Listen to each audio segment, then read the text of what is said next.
Hallelujah.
ay nagnanais na matupad ang ating mga ninanais.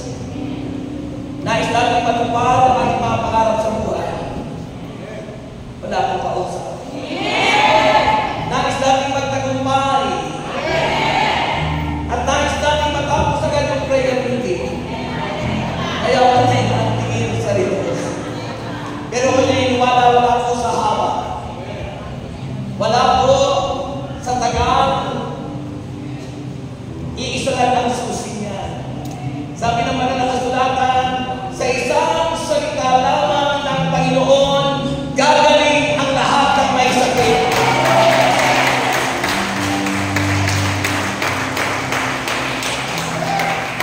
Ang katagumpayan ay nakasalalay sa inyo. If you listen to His word, and that is what Jesus said, you must remain in Him.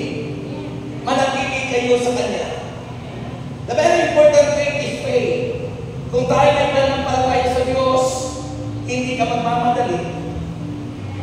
Dahil kasama natin ang Diyos ngayong gabi ito. In the Bible declared, 2 or 3 gathered in my name, there I am in the midst of them. Matthew 18:20. At naniniwala pa ako, lahat ng may sakit sa gabi ito, uuwing pinagaling at pinalaya ng Diyos. Ang malakas na yan para may sakit sa inyo. Amen. Always remember that human achievements, it is always through spiritual resources. That's why napakalaga po yung pagtitipong ito. Hindi lang dahil anniversary ito. Amen. Sabi ng Bible, ako ang tunay na puno ng ubas, John 15 verse 1, at ang aking ama ang tagapag-alaga. Our Yahweh El Shaddai, siya po yung nag-aalaga sa akin. Wala akong kausap. Inaalis niya ang bawat sangang hindi nagbubunga. Always remember the fruits. God expects fruit for us. Inaasahan ng Diyos yung bunga sa ating buhay. Hindi buhay na mabungga, hindi buhay ng bunganga, kundi fruit. It maintains your character. Sa 34 years anniversary, siguro naman po maganda na at maayos na yung character natin, yung ugali natin. Hindi na tayo chismosa, hindi na tayo tumataya sa loto, sa wedding, o anumang sugal na halong ng mundo, sapagat ang isang tao na nakipag-isa kay Kristo ay isa ng bagong nilalang. Wala na yung kanyang dating pagkatao, siya'y bago na, at ang Diyos ang gumagawa ng lahat ng ito. Yung aking pong pagbabasa kasama na yung preaching ko, sapagat wala na po tayong oras.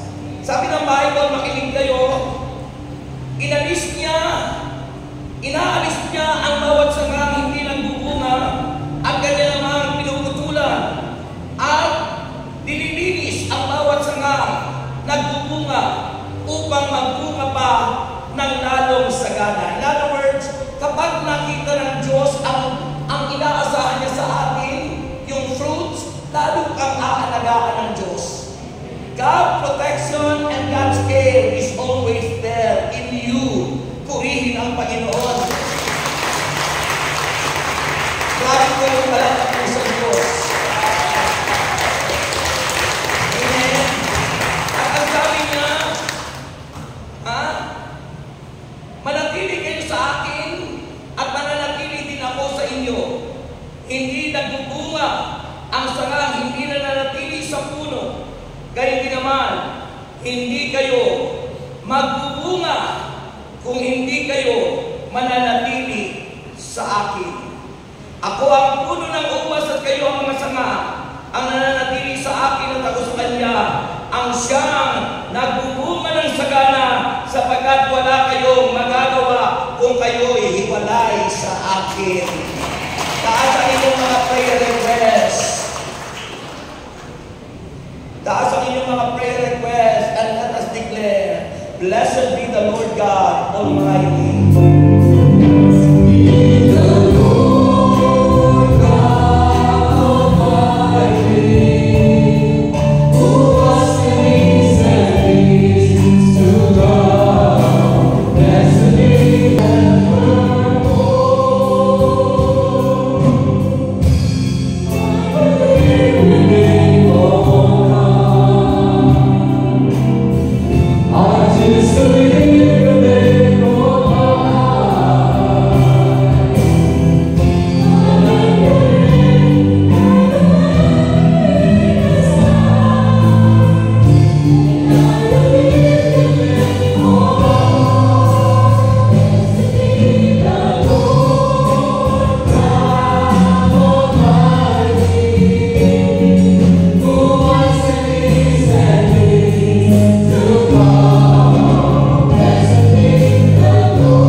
Hindi naman gagawa ng prayer request ng tao walang pananampalataya.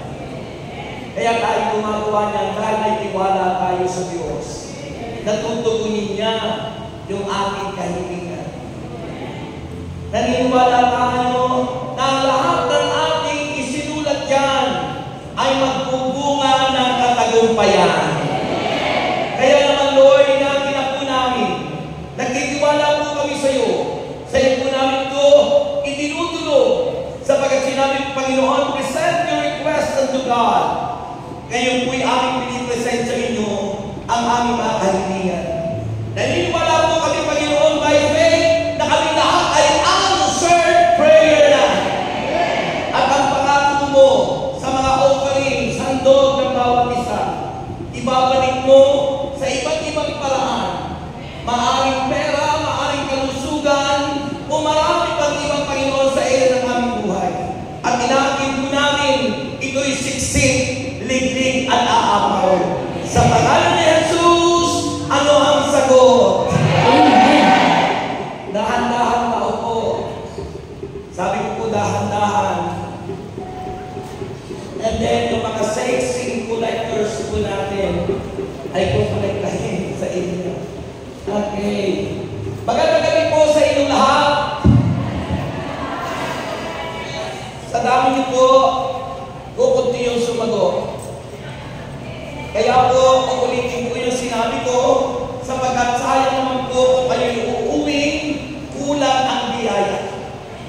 Kaya po, maging aware kayo, nakikinig kayo sa nagsasalita, sapagkat sinabi ng sulat sa mga taga-Hebreo, ang hindi makinig sa nagsasalita dito sa lupa, ay anong mangyayari sa kanya? Ha? Sabi ron, ang hindi nakikinig sa nagsasalita dito sa lupa, ay mayroon ng parusa, no? Yan, kaya makinig kayo kasi ang Diyos po'y gumagamit ng instrumento.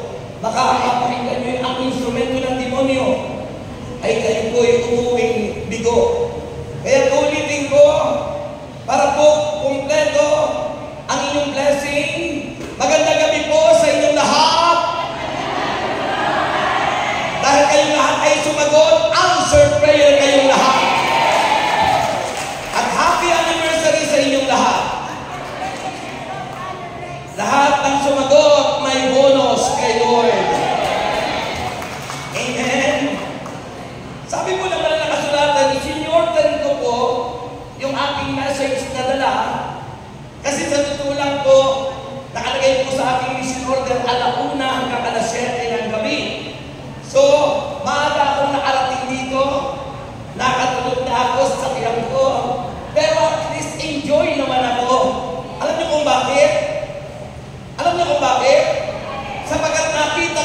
ang magaganda, mga masisipag, at mga matured na mga anak ni El Shaddai dito sa General Trias, Cavite.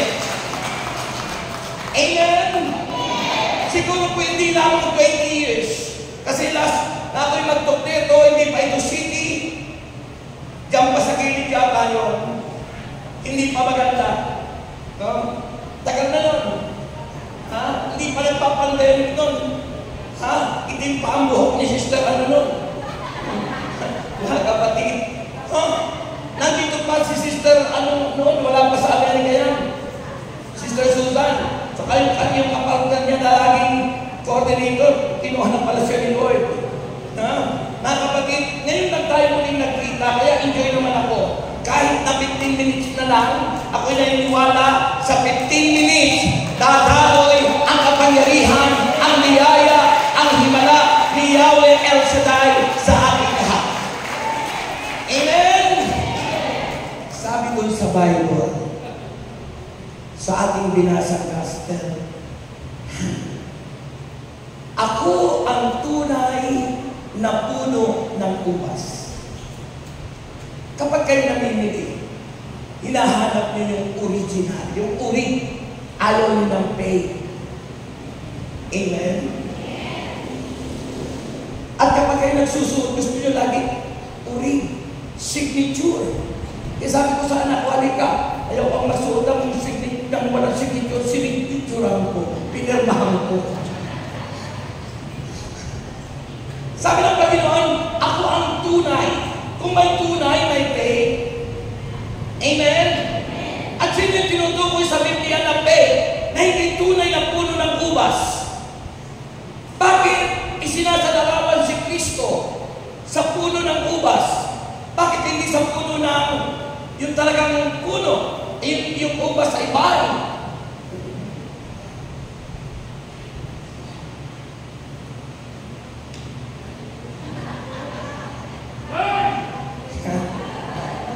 Kasi yung puno ng ubas talaga naman, yung pinapakita niya yung pinuputulan para mamunga, at yung bunga ng ubas makikita nyo, talaga namang, anong tawag doon? Kumpul-kumpul, buwig-buwig, nagsisimbolo ng unity, ng pagkakaisa. Dahil ang Diyos, kapag nasa sa iyo, kahit kaaway mo, nakakasundo mo at nakakaisa mo. Sino ang faith? Alam nyo, always remember that Israel, ang mga Israelita, they were the chosen people of God. Sila yung tunay na tinawag ng Diyos. Sila yung tunay na minamahal ng Diyos. They were the chosen people. Huwag kayong magseselos. Sila po yung tinutukoy dapat na puno ng ubas. Sila dapat yung mag-aakay sa mga tao para tayo'y malapit sa Diyos. Pero nang dumating ang Diyos sa pagkakatawang tao, they rejected the Lord Jesus Christ. Hindi nila tinanggap si Jesus. At dahil sa hindi pagtanggap ng mga Hudyo, always remember, Jesus is Jews. Kaya sinabi niya, maging kababayan niya, kamag-anak, hindi siya tinanggap. At dahil doon sa di pagtanggap, nabaling ang pag-ibig di lamang sa kanila, nabaling maging sa ating mga Hintil o Gentiles, tayo'y napabilang sa bagong Israelita. We are now the new Israelite at the present time na minamahal din ng ating Panginoon. A chosen generation, a new Israelite at the present time. Dahil tinanggap natin si Kristo. Kaya sinabi ni Kristo, ako ang tunay. Huwag kayong matatangay sa nagsasabing siya ang Kristo. Pay.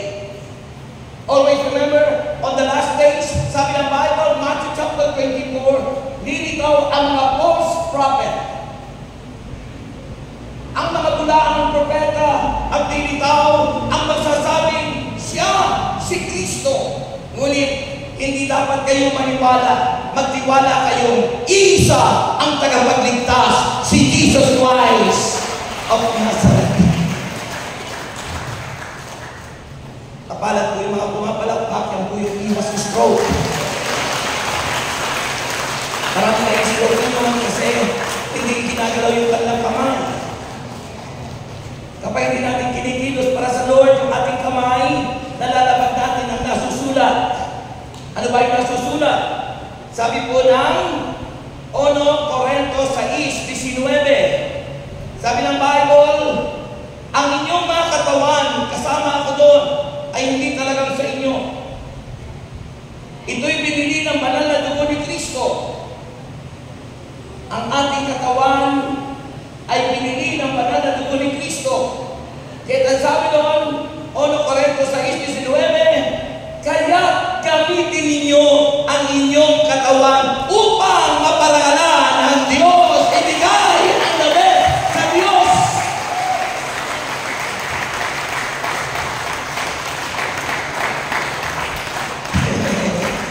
Alam niyo, sa palakpak nyo palang may power na dumalo sa inyo at umagay sa inyo. Sa pagsabay pa lang kanina, sa pag-awit pa lang nyo, ay may power na because there is healing in worship. Amen. Kaya nasabi ng Panginoon, ako ang tunay. So, ipinapakilala ni Kristo siya ang tunay, siya ang nag-iisang tagapagligtas. Siya ang nag-iisang Diyos na nagkatawang tao. Nag-iisa ang Diyos sapagkat ang Diyos ay Espiritu. Ang Ama ay Espiritu. Ang Holy Spirit ay Espiritu. Si Kristo ay nagkatawang tao para makilala natin ang Diyos na Espiritu. Makita at mahawakan ang Diyos na Espiritu.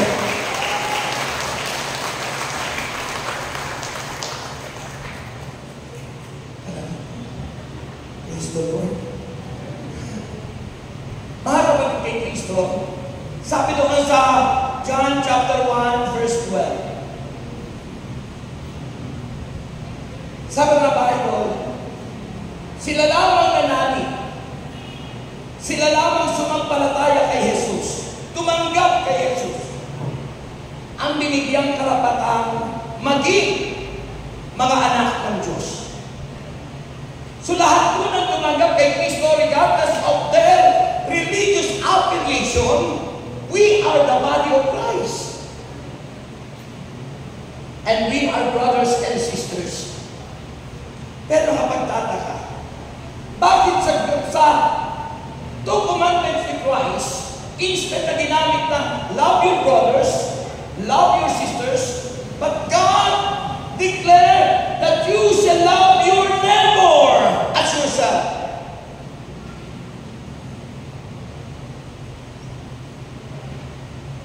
Sapagkat hindi lahat ng tao ay tumanggap kay Jesus. Sapagkat hindi lahat ng tao ay ating kapatid. Sapagkat hindi lahat ng tao ay anak ng Diyos.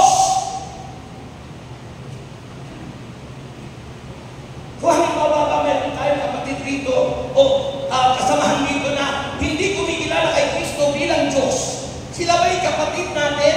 No! They were never. Sila ay ating mga kapitbahay. That you shall love your neighbor. Mahalin din natin sila. Kung mayroong balitong Muslim, aawayin mo ba? They are our neighbor. That's why God said, you shall love your neighbor as yourself. At ang tunay na magkakapatid ay ang sinabi ni Kristo. Kaya mahalaga po, alam mo at kilala mo yung totoo. Sabi ni Jesus sa John chapter 8, 31, 32, kung patuloy kayong susunod sa aking aral, tunay na kayo'y mga alagad ko. Tunay na kayo'y mga alagad ko. Makikilala niyo ang katotohanan. Si Kristo ang truth. Si Kristo hindi fake. Si Kristo ay katotohanan. At ang sabi niya doon, ang katotohanan ang magpa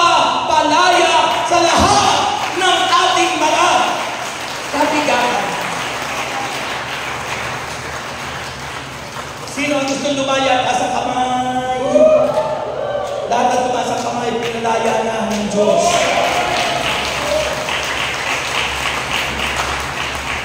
Mahirap yung pagkaan na faith, masakit sa kalooban. Pag nakabili ka ng isang products ng faith, ang sakit ng kalooban mo.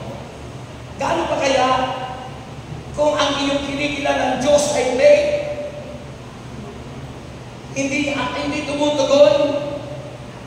Panay ang dasal mo para kayong Diyos na tinawagan ni Sadrach, Mesach at Abednego. Ha? Si Sadrach, siya po yung tinugon, pero yung Diyos po nung 450 prophets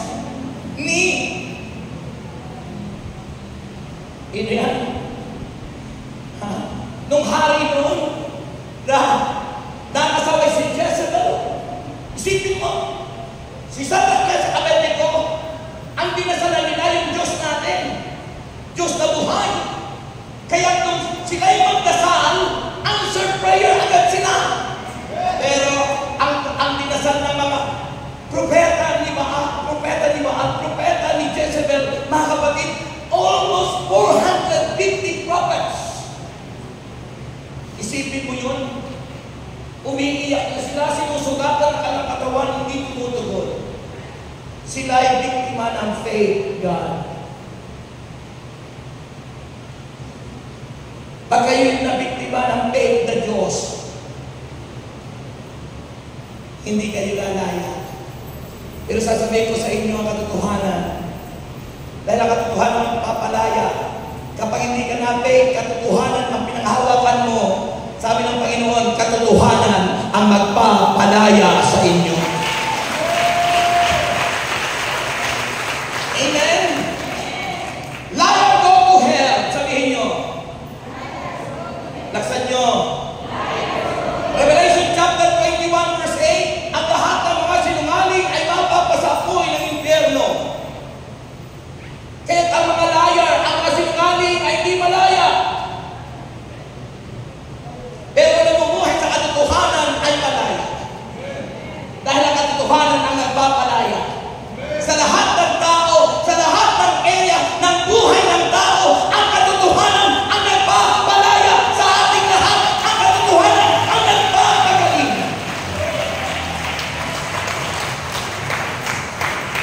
Kaya sabi ng Panginoon, ano sabi ng Panginoon? Ako ang puno ng ubas, kayo ang mga sanga. Ang nananatili sa akin, at ako sa Kanya, ay siyang magbubunga ng sagana.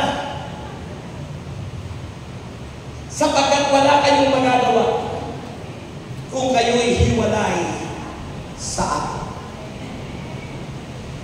Hindi mo magagawang magmahal ng tunay na pagmamahal. Ano ba yung tunay na pagmamahal? Agape love. Yung pag-ibig na kaya mong i-alay ang iyong buhay. Yung pag-ibig na kaya mong iwanan ang lahat para sa iyong kaligtasan at para sa buhay na walang hanggan. Kaya mong iwan yung against the will of the Father. Halimbawa, ang trabaho ko hindi maganda, against the will of God. Kapag nalaman ko ang katotohanan sa magpapalaya sa akin, dapat kong iwanan yun. Wala akong kausap. May kausap ako ba? Nung ako itawagin ng Diyos, alam niyo po, ang umaalin din sa akin, lust of the flesh. Mahilig po ako manood ng board show. Mahilig ako magkolekta ng mga film na X-rated. Maging mga magasinon. Label, hustler, tik-tik, tuk-tuk, babae, iba't iba. At yung manager namin na siya nagdadala ng Betamax doon sa aming office. May mga kasama ang mga babae. Pumupunta kami sa mga panurin. Ano po yun? Live show. Hanggang kami madala na tinatawag na yung daw ay live doon sa third floor. Toro daw ang tawag doon. Pero Pero ang nangyari po, bago daw kami umakyat sa third floor, kailan daw kami punasan. Kailan daw kami punasan mula ulo hanggang talampakan ng mainit na tubig, baka may virus. Sunod-sunuran naman kami kasi medyo bata pa ako noon at hindi pa ako kilala noon. Iba pa yung itsura ko noon. Kamukha pa ako noon ni Alden. Eh ngayon, kamukha na ni Yoyoy Binyamin. Diba? Kaya ano nangyari po? Punta kami doon sa second floor. Kailangan daw punasan sa second floor kasi hindi kami makakakit sa third floor na doon may show. Na iba doon sa dati, sa pinuntahan namin, pinanuuran namin saan? Sa Garnet Theater. Mas maganda daw yun. Kaya sunod-sunod naman kami, may bouncer, may mga cubicles. Pagkatapos, kanya-kanya na kami. Higa. Maya-maya lumabas, malalaking babae. Ang tawag daw doon ay mga matrona. May mainit na tubig. Kapag may ginagawa hindi maganda, siyempre mag-reklamo kami, ako nag-reklamo, tinatadyakan yung dingding nung bouncer. Kaya tatakutin ka. Kaya sumunod na lang po kami. Isang puno kami noon sa Fort Pierre. Dami noon, ha? Ilan lang sakay ng Fort Pierre noon. Puro anong lalaki noon. Pagkatapos yun, pinunasan na. Lahat. Mula ulo. Hanggang paa. Mula ulo na rin. Hanggang paa. Mula ulo hanggang paa. Pinunasan. Di namin alam. Yung pala yung usong-uso na, wala namang palang show sa itaas. Sila pala yun na mayroon palang camera na kami biktima ng DVD. Dahil iba, Chinese yung namamahala, mga kapatid. Kaya, kung ako may napanood yun, hindi nyo pa ako kilala nun. I'm sorry. But pinagsisihan ko na po yan sa Panginoon. Dahil hindi pa naman ako kilala sapagkat ang kamukha ko pa noon si Alden. Ngayon ako'y nakikilala nyo na kamukha na ng anghel ng Panginoon. Purihin ang Diyos. Matinding experience po yun. Nung tawagin ako ng Panginoon 1986, sinunod ko ang lahat ng aking mga koleksyon. Alam niyo lahat ng koleksyon sunugin ko sa kabila ng bahay namin. Naku, ang laking usok. Nagmukhang demonyo po yung usok na maitim. Kasi may spirit yun. Infiltrated ng evil spirit ang lahat ng yun. Nalaman ko po yung ganong mga turo kasi doon po sa tinatawag na exorcism seminar, mga kapatid. Kapag ganun tayo, maging kapag tayo nunong sa mga masamang kalaswaan na ganun, tayo na infiltrate ng evil spirit.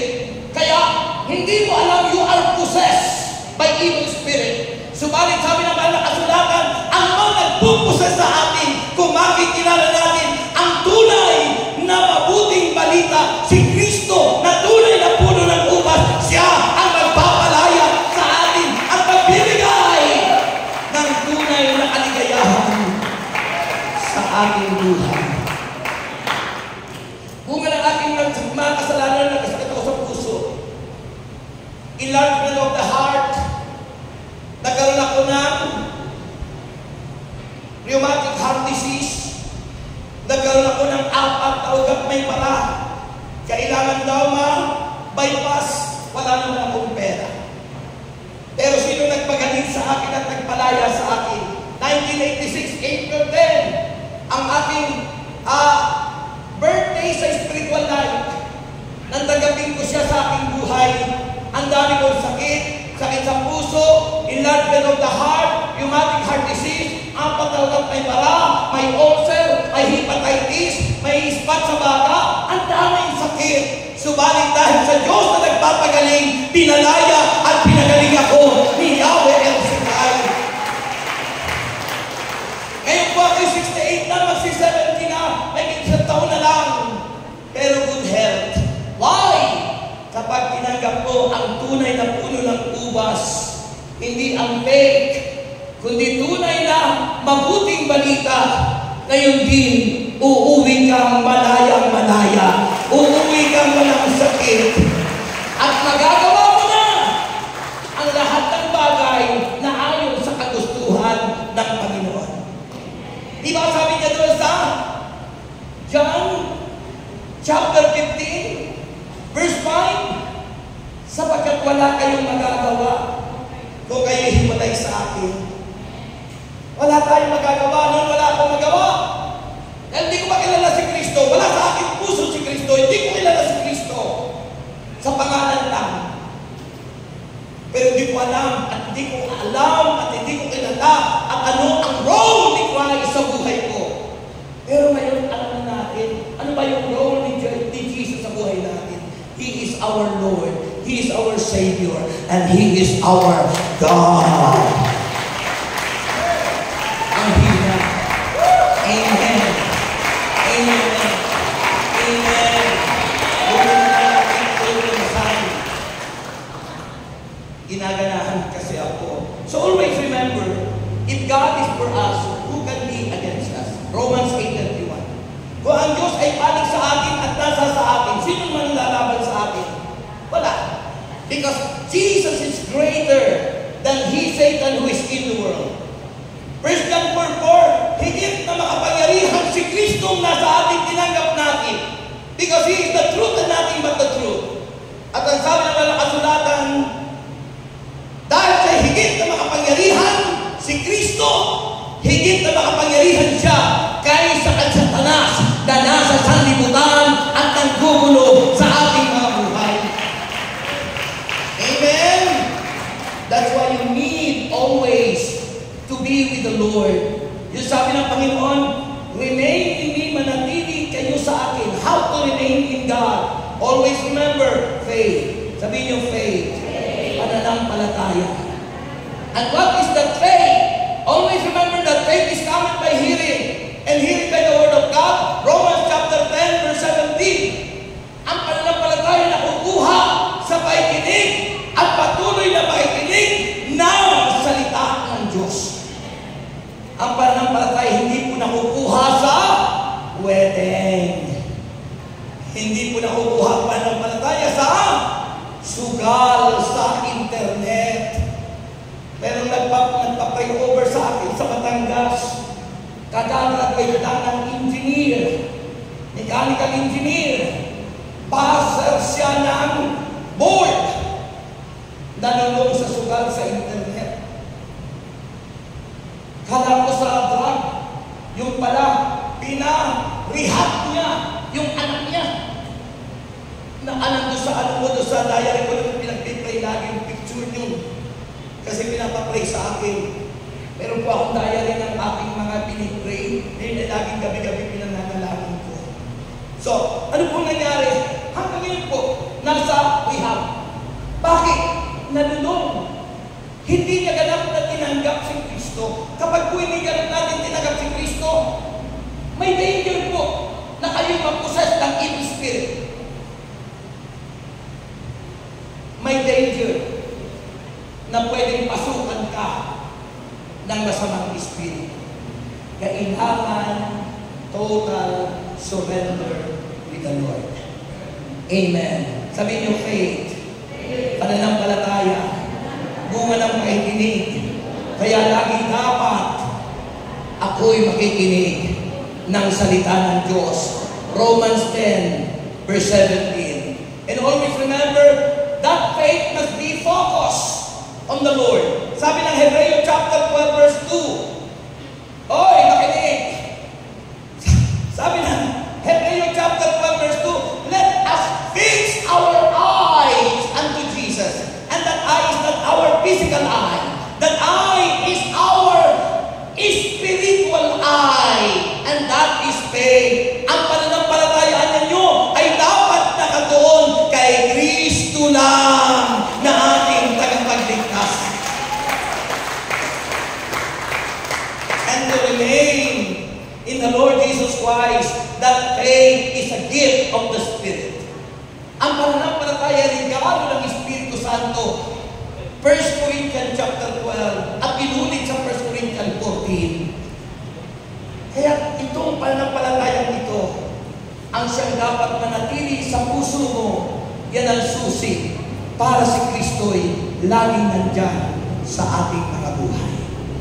Mula noon hanggang ngayon, pinalaya ako at pinagaling ng Diyos at binigyan ng magandang asawa, mga gwapong mga anak at magandang mga anak, pinagpala, binigyan ng bahay sa multinational, binigyan ng kondo sa Ambel, binigyan ng lupa sa Bulacan, at binigyan ng tigi sa kaming sakyan, at binigyan po kami ng business, sapagkat ganyan ang Diyos. Kapag nananatili kayo sa akin at mananatili sa inyo ang mga salita ko, hindi nyo na ang inyong maibigan, at ito'y ipagkakaloob niya sa ating lahat. Sabi ng John 15 verse 7. Amen? Sino gusto magtagumpay? Tayo na kayong lahat.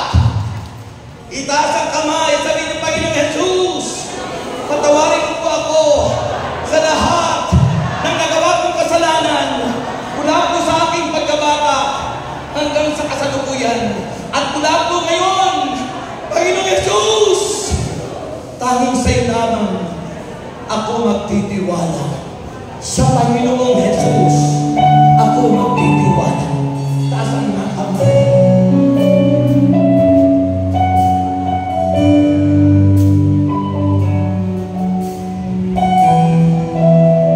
Sa kanya ka magtiwala, kapatid. Hindi ang ating gusto.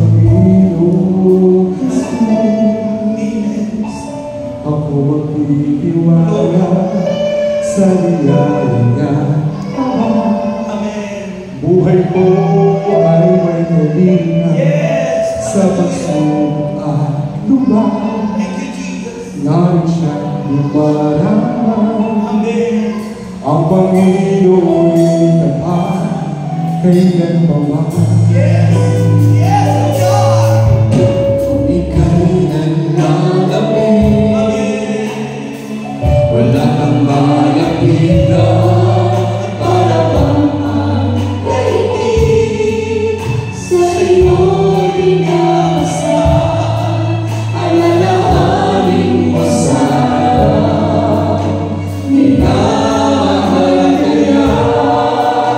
Panginoon ay kapal.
surely and blessed. Ang niyo po ang buhay. Kumingin sa Diyos. Dumasan. Narasayo siya ay kapalalis. Pinahapos sa kanya mula ulit ang akan. May nangyayari sa inyo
hinahagis ng servant leader. Sa lahat ng hinahagis ng servant leader, every time na ako'y dumadalo, ang hinihiling ko, Lord, malibot po ang mundo. Alam niyo po, nakaka-25 countries na po ako ang napupuntahan. Pag apelido ko, Amerika na puntahan ko. Napuntahan ko na po ang Vatican City, napuntahan ko na po ang Roma, napuntahan ko na ang Israel, at marami pang iba. Andun po sa YouTube natin. So, kung anong ihagis ko, gusto nyo pumunta ng Amerika, isigaw nyo. Kung anong bansa gusto nyo puntahan, para italaganan ang mabuting balita. Remember, sabi ng Panginoon, di ba? Go! And bring the good news to all nations. Sa lahat ng bansa. Kaya nasabi ko, Lord, bago ako umabot sa 120 years old, hindi lang 25 countries. Diba? 120 years old para ako ng Diyos na tayo. Ano? Okay? 120 years old, lahat. Diba? Yun ang pangako ng Diyos eh. 120 years old. Diba? Sa pangako ng Diyos. Kung nanatiling tapat, mangyayari yun. Diba? Okay, handa na